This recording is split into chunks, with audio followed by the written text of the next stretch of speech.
Vi faccio vedere la situazione adesso. Sono in seconda covata con alcune coppie,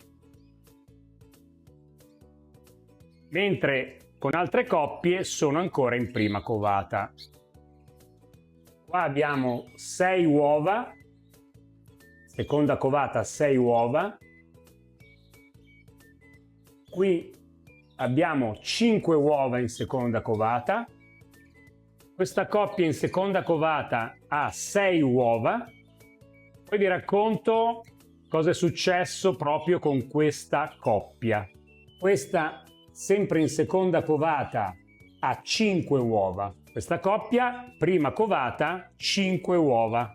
Sembrerebbe una stagione straordinaria, tutto sotto controllo, ma in questa fase le cose potrebbero cambiare all'improvviso.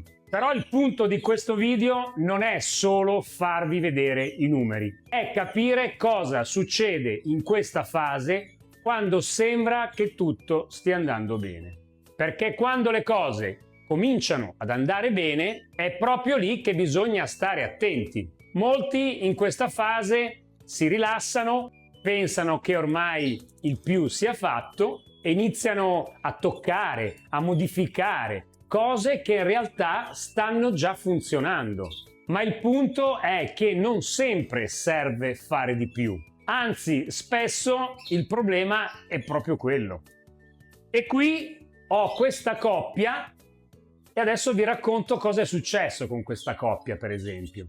All'inizio avevano fatto subito il nido e un uovo, poi il giorno dopo non hanno fatto più uova e non lo covavano neanche. Quindi ho disfatto il nido, hanno di nuovo costruito il nido e nuovamente deposto un uovo e basta, 0. Non hanno fatto più uova e non le covavano.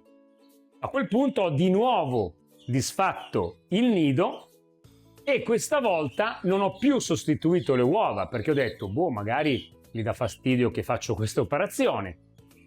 Hanno rifatto il nido, hanno rifatto le uova, un uovo, 2 uova, 3 uova, 4 uova e 5 uova. Solo che è successo quello che non doveva succedere. Le uova erano tutte piene, solo che uno si è interrotto. Magari non è stato scaldato bene come gli altri. Risultato: 4 uova piene e buone. Adesso sono nati i primi 2 piccoli insieme, quindi vuol dire che ha cominciato a covare le uova dal secondo. Quale sarà quello interrotto? Poteva essere il primo, poteva essere l'ultimo. E invece no, sicuramente era il terzo, perché il giorno dopo non è nato niente. Quindi se adesso nascono gli altri pulli, saranno molto più piccoli rispetto ai primi e la possibilità di essere schiacciati chiaramente aumenta. Se invece è una brava coppia, probabilmente questo non succederà. E sicuramente quando farà la seconda covata sostituisco le uova in maniera che in questo caso sarebbero nati 4 piccolini tutti insieme. Speriamo che vada tutto bene. La situazione è abbastanza chiara. Non sono tutte allo stesso punto. Ci sono coppie che sono più avanti e ci sono altre coppie che sono un pochino più indietro. Quindi non le posso gestire tutte allo stesso modo. Questa coppia l'altro giorno aveva 7 uova, seconda covata. C'è da dire che questa femmina in tanti anni che è qui con me non aveva mai fatto più di 4 uova. Sono andato a controllare ieri pomeriggio quando si era alzata per andare a mangiare e le uova erano 6. 7 uova sono veramente troppe. 5 già, diciamo, è il top. 6 cominciano a essere tante, ma 7 sono veramente troppe. Il rischio che qualche uovo si rompa esiste. In effetti qui sembra proprio che si sia rotto l'uovo e fortunatamente, perché poteva succedere un disastro, poteva compromettere l'intera nidiata. Fortunatamente però questa coppia, e specialmente la femmina esperta, è riuscita a togliere l'uovo e non fare sporcare le altre. Perché chiaramente quando un uovo si rompe, il liquido potrebbe fuoriuscire ed andare sopra le altre uova. È un liquido molto appiccicoso e questo potrebbe comportare che le uova si attacchino sull'aiuta. La femmina in questo modo non riuscirà più a girare le uova ogni tanto e l'embrione così muore. E poi veramente quella nidiata sarebbe del tutto compromessa.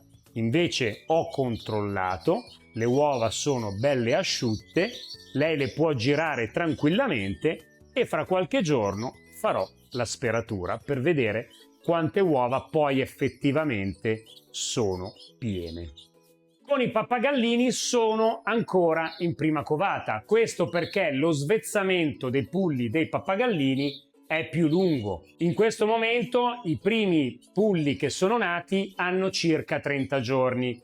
Probabilmente i primi ad uscire dai nidi saranno proprio le cocorite, che più o meno i primi piccoli usciranno verso i 35 giorni e quindi dovrò gestire una seconda covata che per il momento fortunatamente non hanno ancora iniziato. La gestione tra la prima e la seconda covata nei pappagallini può essere simile ma è leggermente diversa rispetto a quella dei canarini. La prima covata comunque è andata bene, tantissimi piccoli sani, piccoli che stanno bene, dovete fornire dei bastoncini proteici per farli crescere bene, dovete fornirgli cibo perché i piccolini mangiano in continuazione, ci vuole continuità, le femmine devono imbeccare spesso e anche qui il fattore luce che adesso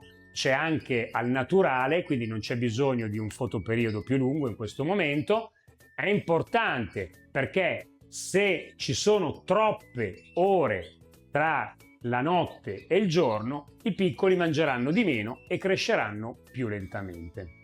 Comunque adesso li lascio fare e vedremo come vanno nei prossimi giorni. Se vi interessa questo tipo di lavoro lasciatemi un like e se volete vedere come evolve la situazione iscrivetevi adesso al canale e ci vediamo la settimana prossima con un nuovo video. Ciao a tutti e a presto!